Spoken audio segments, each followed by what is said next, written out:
ഇത് സാബു, ഇത് സരിത. സാർ ഇവരെ ഷാഡോയ. ഇവർ ഒറിജിനലി ഭാര്യ ഭർത്താക്കന്മാർ. ഫിലിപ്പിരിക്കും സാർ. മനസ്സിലായല്ലോ അല്ലേ? സർ, കഴിഞ്ഞ 2 വർഷമായിട്ട് ഇവരോട് താമസിച്ച് ജോർജ് കുട്ടിയും കുടുംബത്തെയും വാച്ച് ചെയ്യുന്നുണ്ടായിരുന്നു. ജോർജ് കുട്ടിയുടെ വീട് നമ്മൾ ബഗ് ചെയ്തിട്ടുണ്ട്. ആ ബെഡ്റൂം, ഡൈനിങ് റൂം, പിന്നെ ആ മൂത്ത പെൺകുട്ടിയുടെ മുറി, അല്ലേ സാബു? അതെ സാർ, അവരുടെ സംസാരങ്ങൾ ഞങ്ങൾ റെക്കോർഡ് ചെയ്യുന്നുണ്ട് സാർ. കേസിന് ഗുണകരമായ എന്തെങ്കിലും? ഈ വരുണിനെ കുറിച്ചോ ഈ കേസിനെ കുറിച്ചോ അവരുടെ വീട്ടിൽ സംസാരിക്കുന്നുണ്ടായിരുന്നില്ല. സർ, അതിൻ്റെ ഒരു പ്രധാനപ്പെട്ട കാരണം ജോർജ് കുട്ടി അത് വിലക്കിയിരുന്നതാണ്. അതിൻ്റെ അസ്വസ്ഥത റാണി ചേച്ചിയിലും സോറി സർ യൂസ്ഡ് ആയതുകൊണ്ടാണ്. Go ahead.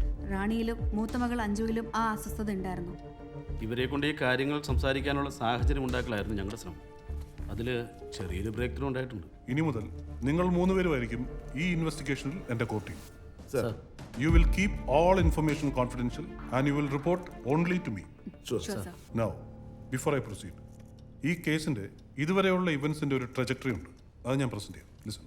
അതായത് വരുൺ പ്രഭാകർ എന്ന ചെറുപ്പക്കാരൻ അഞ്ജു എന്ന പെൺകുട്ടിയെ ആ പെൺകുട്ടിയുടെ നേക്കഡ് വീഡിയോ കാട്ടി ഭീഷണിപ്പെടുത്തുന്നതിനിടയിൽ കൊല്ലപ്പെട്ടു. ഇളയ മകളുടെ മൊഴിയിൽ നിന്ന് അമ്മയും ചേച്ചിയും കൂടി രാത്രി എന്തോ ചാക്കിൽ കുഴിച്ചിരുന്ന കണ്ടു. അന്ന് ഈ ജോർജ് കുട്ടി വീട്ടിലുണ്ടായിരുന്നില്ല. അപ്പോൾ ജോർജ് കുട്ടിയുടെ മൂത്ത മകളോ ഭാര്യയോ ആയിരിക്കണം ഇത് ചെയ്തിരിക്കുന്നത്. പക്ഷേ അതിന് നമുക്ക് വ്യക്തതയില്ല. പിന്നെ ബോഡി അവിടെ നിന്ന് മാറ്റിയതായി അറിയാൻ നമുക്ക് സാധിച്ചിട്ടുണ്ട്. ഇതെന്ന് മാറ്റി, എങ്ങോട്ട് മാറ്റി, ആര് മാറ്റി, ഇതിനെക്കുറിച്ച് ആ കുടുംബത്തിൽ ആർക്കൊക്കെ അറിയാം? ഇതൊക്കെയായിരുന്നു നമ്മുടെ മുന്നിലുണ്ടായിരുന്ന സോളിഡ് ക്വസ്റ്റ്യൻസ്. ഇതിൽ കൊലപാതകം ചെയ്തിരിക്കുന്നത് ജോർജ് കുട്ടിയുടെ മൂത്ത മകളാണെന്ന് ഇപ്പോൾ വ്യക്തമായി. ജോർജ് കുട്ടിയുടെ ഭാര്യ സരിതയോട് പറഞ്ഞത് ഒരബദ്ധത്തെ കിട്ടിയതാ സർ. ഇതൊക്കെ നുണയാ. അഞ്ചുമോൾ ഒരു തെറ്റും ചെയ്തിട്ടില്ല. അവനൊരു വൃത്തികെട്ടവനായിരുന്നു. അതുകൊണ്ടമ്മോ ഈ കഴിഞ്ഞ ദിവസം സരിതയ്ക്ക് മറ്റൊരു ഇൻഫർമേഷൻ കൊടുത്തു. അപ്പൊ ചേച്ചിയുടെ ബുദ്ധിമുട്ടുകൾ ചേട്ടനെ അറിയിക്കേ. ചേച്ചി കാര്യങ്ങൾ തുറന്നു പറ, ചേട്ടനത് മനസ്സിലാവും. പലതവണ ശ്രമിച്ചതാ. എന്തെങ്കിലും പറയാൻ തുടങ്ങുമ്പോൾ അതിനെക്കുറിച്ച് ഇവിടെ സംസാരം വേണ്ടാന്നും പറഞ്ഞ് പേടിപ്പിക്കുക. അതിന് കാരണം എന്താണെന്നറിയോ? ജോർജ് കുട്ടി ചേട്ടന് എല്ലാത്തിനെയും കുറിച്ച് നല്ല ധാരണയുണ്ട്. ചേച്ചിക്ക് അതില്ല. അതുകൊണ്ടാണ് ഈ പേടി. എൻ്റെ ഊഹം ശരിയാണെങ്കിൽ അഞ്ജുവിനും ഈ പ്രശ്നമുണ്ട്, ഇല്ലേ? ഇവിടെയാണ് എനിക്ക് ചേട്ടനോട് യോജിക്കാനാവാത്തത്. ഇതിനെക്കുറിച്ചൊന്നും സംസാരിക്കാൻ ചേട്ടൻ നിങ്ങളെ അനുവദിക്കുന്നില്ല. നിങ്ങൾ തമ്മിൽ ഇതിനെക്കുറിച്ച് സംസാരിക്കാതെ എങ്ങനെയാണ് നിങ്ങൾക്ക് കാര്യങ്ങൾ മനസ്സിലാവുന്നത്? പൊതുവെയുള്ള ജനസംസാരത്തിൽ നിന്ന് ഞാൻ മനസ്സിലാക്കിയൊരു കാര്യം പറയട്ടെ. ആ ബോഡി കിട്ടാത്തിടത്തോളം കാലം പോലീസുകാർക്ക് നിങ്ങളൊന്നും ചെയ്യാൻ പറ്റില്ല. പിന്നെ എന്തിനാ ചേച്ചി പേടിക്കുന്നത്? അനുമോളത് എവിടെയാണെന്ന് ആ പയ്യനോട് പറഞ്ഞു എന്ന് ചേച്ചി പേടിക്കുന്നുണ്ടോ? ഏയ്, ആ പേടിയില്ല. ഞങ്ങളെ ആരെയും അറിയിക്കാതെയാ പിറ്റേന്ന് ജോർജ് കുട്ടി അത് മാറ്റിയത്. അതറിയാതിരിക്കുന്നതാ ഞങ്ങളുടെ സുരക്ഷയെന്ന് ജോർജ് കുട്ടി പറയുന്നു. ഇതാണ് നമ്മുടെ ചെറിയ ബ്രേക്ക് ത്രൂ. വരുണിന്റെ ബോഡി കണ്ടെത്തുക എന്നതായിരുന്നു ഈ കേസിലെ ക്രൂഷ്യൽ പോയിന്റ്. പോലീസ് എല്ലാ സാധ്യതകളും പരിശോധിച്ചു. ജോർജ് കുട്ടിയുടെ പുരയുടെ മരിച്ചു പറക്കി സംശയമുള്ളിടത്തെല്ലാം കുഴിച്ചു നോക്കി. ആ ഇടയ്ക്ക് അയാളുടെ ഒരു കടമുറിയുടെ ഫ്ലോർ പുതുക്കിപ്പടിഞ്ഞ് നിറഞ്ഞ് അവിടെയും കുഴിച്ചു നോക്കി. ഒന്നും കിട്ടിയില്ല. ജോർജ് കുട്ടിക്ക് ഇത് കൊണ്ടുകളയാൻ ഒരുപാട് സാധ്യതകളുണ്ടായിരുന്നു. ഫോർ എക്സാമ്പിൾ, അയാളുടെ വീട്ടിൽ നിന്ന് ഒരു 3 മണിക്കൂർ യാത്ര ചെയ്താൽ ഫോറസ്റ്റ് ഏരിയ. പോലീസ് ആ സാധ്യതയും പറ്റുന്ന പോലെ പരിശോധിച്ചു. 2 തവണ കോടതിയുടെ അനുവാദത്തോടെ അയാളെയും കുടുംബത്തെയും വിളിച്ചു വരുത്തി ചോദ്യം ചെയ്തു. ഒന്നും കിട്ടിയില്ലെന്ന് മാത്രമല്ല, ഇനി ഒരു സോളിഡ് പ്രൂഫ് ഇല്ലാതെ കോടതിയിലേക്ക് വരരുതെന്ന് കോടതി താക്കീത് നൽകി. അതോടെ മാനക്കേട് ഭയന്ന് പോലീസിന് ഈ കേസ് അന്വേഷിക്കാൻ തന്നെ മടിയായി. കാരണം ജനങ്ങളും മീഡിയ വിധങ്ങൾ ആഘോഷിക്കാൻ തുടങ്ങി. പക്ഷെ ഞാൻ ഈ കേസ് സീക്രട്ടീവായിട്ട് ഫോളോ ചെയ്യുന്നുണ്ട്. അതിൻ്റെ ഭാഗമായിട്ടാണ് ഞാൻ സാബുവിനെയും സരിതയും ഇറക്കിയത്. പിറ്റേന്ന് തന്നെ ബോഡി മാറ്റിയെന്ന് പറയുന്നത് നമുക്ക് എത്രത്തോളം വിശ്വസിക്കാൻ പറ്റും സാർ? വിശ്വസിക്കാം.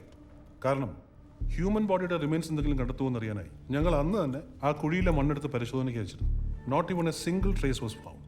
അങ്ങനെയെങ്കിൽ പിറ്റേന്ന് തന്നെ മാറ്റിയെന്നുള്ളതിന് ഇപ്പോൾ എന്താണ് സാർ ഇമ്പോർട്ടൻസ്? ആ ഡേറ്റ് തന്നെ, August 3.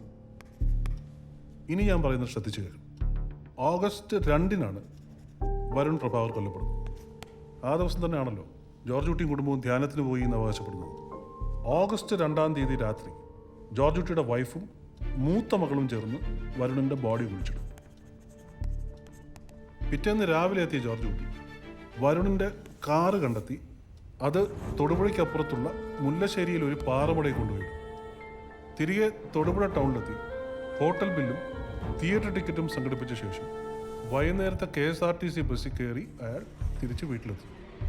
രാത്രി ഒരു 9 മണിയോടുകൂടി വീട്ടിലെത്തിയ ജോർജ് കുട്ടി കുടുംബം ഉറങ്ങിയതിന് ശേഷം ആ ബോഡി അവിടെ നിന്ന് എടുക്കും. അങ്ങനെയാണെങ്കിൽ എത്ര മണിക്കായിരിക്കും ജോർജ് കുട്ടി ആ ബോഡി എടുത്തിട്ടുണ്ടാവുക? സാറേ, വീട്ടുകാരെ നേരത്തെ കിടത്തി ഉറക്കിയാലും നാട്ടുകാർ ഉറങ്ങണ്ടേ? അത് മാത്രമല്ല, ബോഡി കുഴിച്ചിട്ട സ്ഥലം മെയിൻ റോഡിൽ നിന്ന് നോക്കിയാൽ കാണാം. ഒരു 12 മണി. ഓക്കെ. ഈ ബോഡി കുഴിച്ചെടുത്ത് ജീപ്പി കയറ്റാൻ കുറഞ്ഞത് 1 മണിക്കൂറെങ്കിലും വേണ്ട. അപ്പോൾ സമയം എത്രയായി? 1 മണി. അതായത് ഓഗസ്റ്റ് 4-ാം തീയതി രാവിലെ 1 മണി. വേറൊരിടത്ത് ബോഡി കുഴിയെടുത്ത് മൂടാൻ കുറഞ്ഞ ഒരു 1.5 മണിക്കൂറെങ്കിലും വേണ്ടേ? ഇത് കഴിഞ്ഞ് തിരിച്ച് ജോർജ് കുട്ടി വീട്ടിലൊരു 4:30-ക്കെങ്കിലും എത്തണം. അപ്പോൾ 1 മണിക്ക് ബോഡിയുമായിട്ട് പുറപ്പെട്ട ജോർജ് കുട്ടി തിരിച്ച് 4:30 മണിക്ക് വീട്ടിലെത്തണമെങ്കിൽ ജോർജ് കുട്ടിക്ക് ബോഡി ഡിസ്പോസ് ചെയ്തിട്ട് വരാനുള്ള സമയം, അയാളുടെ ക്രൈം ടൈം എന്ന് പറയുന്നത് 3.5 hours.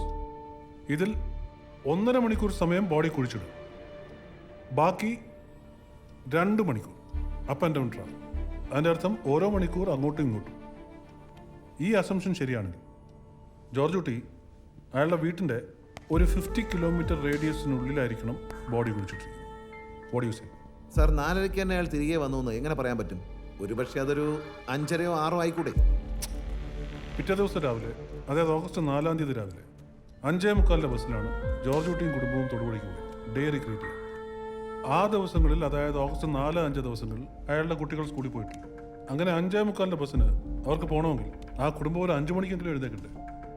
അങ്ങനെ വരുമ്പോൾ അയാൾ ആ സമയത്താണ് എത്തിയതെങ്കിൽ അയാൾ പോയത് അവരറിയില്ലേ? അതുകൊണ്ട് 4:30-ക്കെങ്കിലും ജോർജ് കുട്ടി തിരിച്ചെത്തണം. അല്ല സാർ, ഒരു മുറിയിൽ കിടന്നുറങ്ങുന്ന ഭാര്യയും ഭർത്താവ് എഴുന്നേറ്റ് പോയാൽ ഭാര്യ അത് എപ്പോഴെങ്കിലും അറിയില്ലേ? സർ, ആ സംഭവത്തിന് ശേഷം 6 മാസത്തോളം റാണി ആ കുട്ടികളുടെ കൂടെയാണ് കിടന്നിരുന്നത്. അതുമാത്രമല്ല, മൂത്ത മകൾ അഞ്ജു പല രാത്രികളിലും പേടിച്ച് കരഞ്ഞിരുന്നുവെന്ന് റാണി എന്നോട് പറഞ്ഞിട്ടുമുണ്ട്. സാർ, എനിക്ക് തോന്നുന്നത് ഈ 50 കിലോമീറ്റർ റേഡിയസ് ഒന്നും വരില്ല എന്നാണ്. സാറ് പറയുന്ന ഈ സമയങ്ങൾ ഒരു മനുഷ്യൻ നോർമൽ സിറ്റുവേഷനിൽ ചെയ്യുമ്പോൾ വേണ്ടി വരുന്നതാണ്. പക്ഷേ ഒരു രാത്രിയിൽ ഭയപ്പെട്ടൊരു മാനസികാവസ്ഥയിൽ ഒരിക്കലും ഈ വേഗതയിൽ അയാൾക്ക് കാര്യങ്ങൾ ചെയ്യാനാവില്ലല്ലോ. അബ്സല്യൂട്ട്ലി. ചിലപ്പോൾ അയാൾ അധികം ദൂരം പോയിട്ടുണ്ടാവില്ല. ചിലപ്പോൾ ഒരു 11 മണിക്ക് അവിടുന്ന് പോയി 3 മണിക്ക് തിരിച്ചെത്തിയിട്ടുണ്ടാവാം. Quiet possible. സാർ, അയാളുടെ രാത്രി മൂവ്മെന്റ്സ് നമ്മൾ അന്വേഷിച്ചിരുന്നു. പക്ഷെ പ്രത്യേകിച്ചൊരു ഫലം ഉണ്ടായില്ല. നമ്മുടെ കയ്യിൽ ഒരു സോളിഡ് ഡേറ്റ് ഉണ്ടായിരുന്നില്ല. മാത്രമല്ല, അയാൾ ഈ കേബിൾ TV നന്നാക്കാനൊക്കെ പോകാറുള്ളതുകൊണ്ട് ഒരുപാട് പേര് അയാളെ രാത്രികാലങ്ങളിൽ കണ്ടിട്ടുണ്ട്. Now we have a solid date. Philip അത് വെച്ചിട്ടൊന്ന് രഹസ്യമായിട്ട് അന്വേഷിക്കണം. Sir, in the meanwhile you to push her hard. Yes. Yes sir. George കുട്ടിയുടെ ശ്രദ്ധ മുഴുവൻ ഇപ്പോഴാണ് ഫിലിം പ്രൊഡക്ഷനിൽ. ഒരിക്കലും കണ്ടുപിടിക്കപ്പെടില്ല എന്നൊരു ഓവർ കോൺഫിഡൻസ് ഉണ്ട് അയാൾക്ക്. അത് നമുക്ക് നല്ലതാണ്.